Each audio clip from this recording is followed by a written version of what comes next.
Before we start, I should warn you that this video is not going to be as happy and fun as the last. It's, well, dark. It's tragic. The story of tortured souls and broken people. Disturbing themes and horrifying sounds. It's the Walten Files.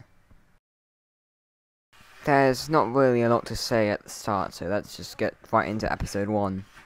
From the get-go, we can already see some of the video's disturbing visuals, although the face is more unnerving than anything. The first tape in the episode is an employee training tape for new employees of Bond's Burgers, a company owned by Bunny Smiles Inc. In turn, Bunny Smiles Inc. being owned by Cyberfun Tech. This training tape in particular is for employees who have applied for the technical support role. The tape features a demo performance of the animatronics known as the Showstoppers, as shown here. Hip hooray, the sun has got his hat on. Hip hooray, the sun has got his hat on and he's coming out today.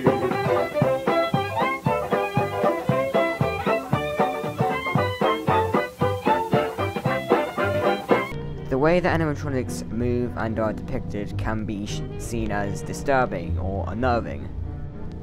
And of course, we get to hear Bond's just wonderful performance of Old MacDonald. Old MacDonald had a farm, and on that farm he had some pigs.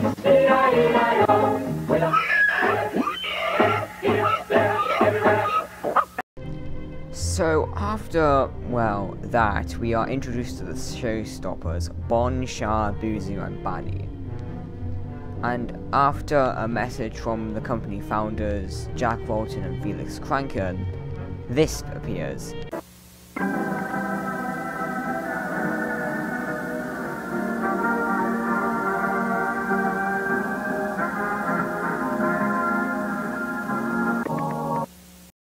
It's possible that this is a news article. It reads, Save, Restore, Secure. The BSI storage facility, also known as K9, is a company project to store all valuable items from the closed for good Bond's Burgers restaurant.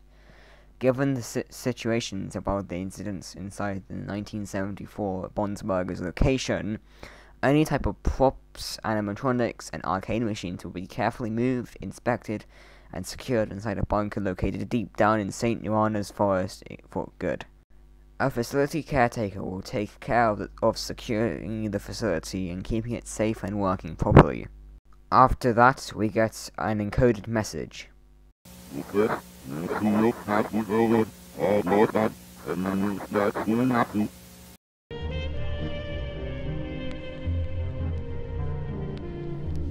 The next tape is an animation by a company called Sunlight Animation called Little Bond's Neighborhood. From the date, it was created in 1979. The picture shows Bond's house, Brighton 27, and the episode's name is Bond's Super Sleepover. The tune of a music box rings through the background. Little Bond has been waiting all day for his friends to arrive. The plot follows Bond setting up a sleepover with his friends. Now, who are his friends again? Ah, that's right. Said Shah, Bozu, and...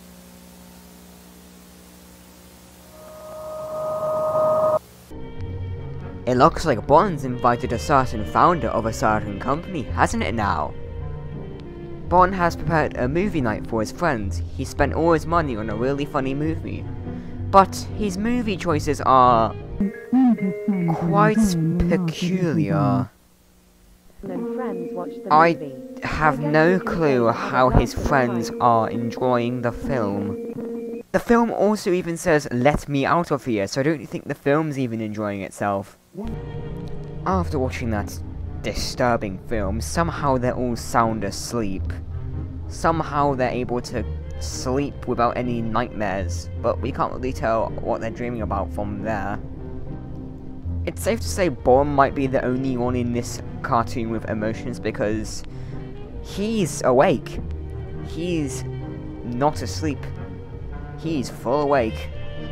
I know that looks like a sleep mask, but look, that's my point there. he took it off. He's unable to sleep.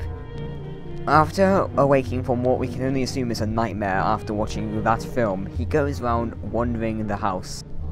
From the looks of it, he went to check on the living room, but oh no, the TV's still on. And what's that noise it's making? Well, little Bon, that's a bunch of garbled screams.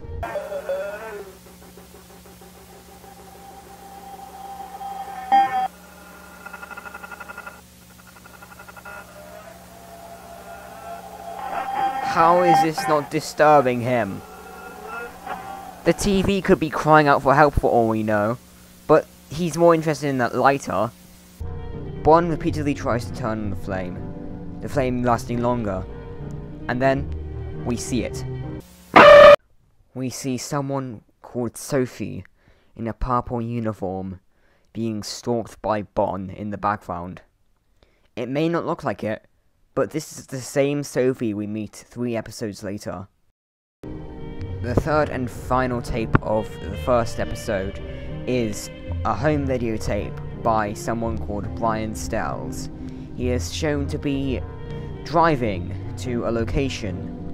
We soon find out that that location is the Canine Storage Facility located deep in St. Juana's Forest, as he has been employed as facility caretaker for Bunny Smiles Inc.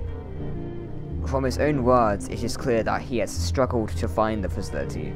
But they gave me this weird location, somewhere in a forest, I think, to work at. And I've been driving for 20 minutes, and I can't find the place. The second bit of the home video shows Brian at the facility. Well, to be more specific, at the facility's entrance, waiting to go in. He mentions how it's been closed for several years, and how it's probably going to smell awful. He guessed right, it does smell awful to him.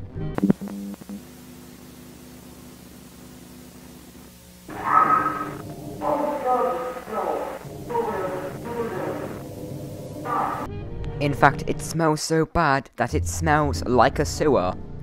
Brian is seen doing several maintenance tests on Bon, such as moving his arms, his legs, and his jaw.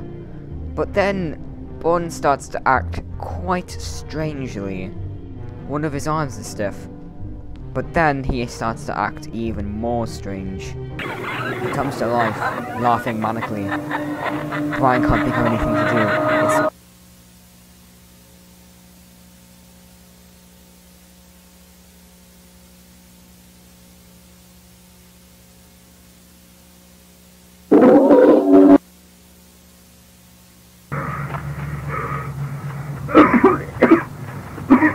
What was that thing?